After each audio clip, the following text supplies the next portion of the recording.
Now, of course, this did spark even a subconscious or latent interest in UFOs. Well, I'm going to tell you, Mm-hmm. a few years later in high school, I was very, very interested in UFOs. I was reading everything I could. Matter of fact, in junior high, and I wasn't a reader. I was mildly dyslexic. I'm left-handed, and I did not like to read. But man, I was going to the library, which was right around the corner from my elementary school and my junior high. And then when I went to high school, I'd get everything I could out of magazines and just whatever. And this is something that spurred you to go into the Air Force and specifically to go into radar. Absolutely. I knew that if I could get close to pilots, if I could get close to the apparatus that they used, which was radar, to see things, I would find out the truth. I really believed that. And tell me again about the experience in regards to the Great Lakes and that flight toward Winnipeg. There was a time when I was working the scope, and I was sitting down there after we had run a mission with some F-102s who were flying low altitude in Houghton, Michigan, at about 5,000 feet, and they were out there playing. And I got a call from Sawyer, K.I. Sawyer, which is over in Michigan. High, and that was the FAA call sign for that area, and they called in. They says majority Sawyer High, and I picked up and I talked back to them, and they said we've got a 727 flying at 33,000 feet from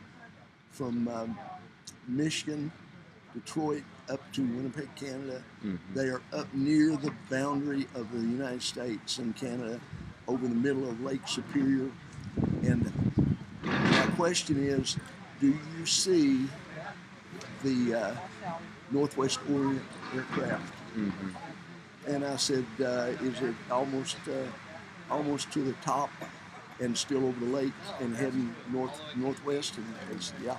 And I said, yeah, I've got it. I'll pull up the did on it. And I punched some buttons, and I got the display on the computer, because we were using very basic computers back then, very big. And it had it northwest, and it told call sign, told altitude, heading, speed. I mean, everything was on it. And he said, okay, you've got it then. He said, I want you to watch it, because at that time, FAA did not have radar control. They didn't have positive control up in that area. It was strictly flight follow and doing the old-timey strips with the way they tracked the craft. And they asked me to watch it because I had it on radar. And I was in the middle of running intercept with my officer, but he was a good guy. I knew him real well. And I looked at him, and I tapped and made a grease pencil mark on that craft. And he's still talking to the two interceptors, and we're getting ready to send them back to base and hand them off. But they're just almost finished. So he said, so I started getting the information, and he said, this pilot called the flight service station up in Michigan on the peninsula, and the flight service station was told by them that they had a disc circling. Now, this is about 2 o'clock in the afternoon, and I remember it very well. It was on a Saturday. And they said, this disc is circling us. It's coming forward to us. It's leaving, but it's staying close, and my people on board and my flight crew are scared to death. What's going to happen? And he said, I just want you to watch it and see if we can see it.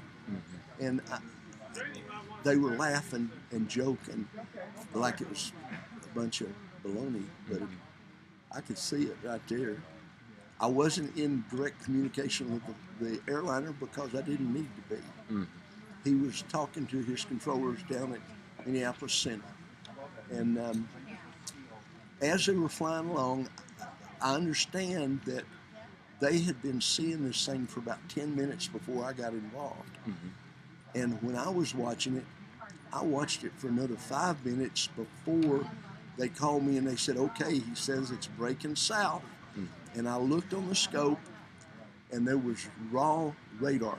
No IFF, SIF, no electronic signature on the flight breaking south. I could see the airliner fine, but this thing was just a blip. And I had 8 blips. It went 1, 2, 3, and as it got farther out, it diminished. It got smaller, and then it disappeared. Now, my opinion is it went down into the lake. Some people, whatever it was, just sat there. And I'm watching it trying to figure out what it is, and I realized that there was something off to my left looking at me, and I turned, and there's an old fence row about 30 yards away. There was a cow standing there. I knew it was a cow because of the big eyes. And I watched it, and finally the cow and the very bright light disappeared. They were gone. I was very, very scared. I was disturbed, and at that point I didn't know why, except that it was so strange. And so I took off up the hill toward the house about 200 yards away. I'm beating on the door, wanting Mother to let me in. My mother came in and she said, Mike, what's the matter, honey? And I told her. She said, oh, you just having a dream. It was just lightning and thunder, and it scared you, and maybe you had a nightmare.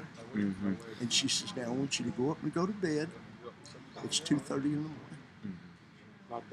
And I did not remember that story until I was in my 30s, and I didn't really do anything about it until I was in my late 50s, early 60s. And I had a fella hypnotize me, and they went in a couple times, and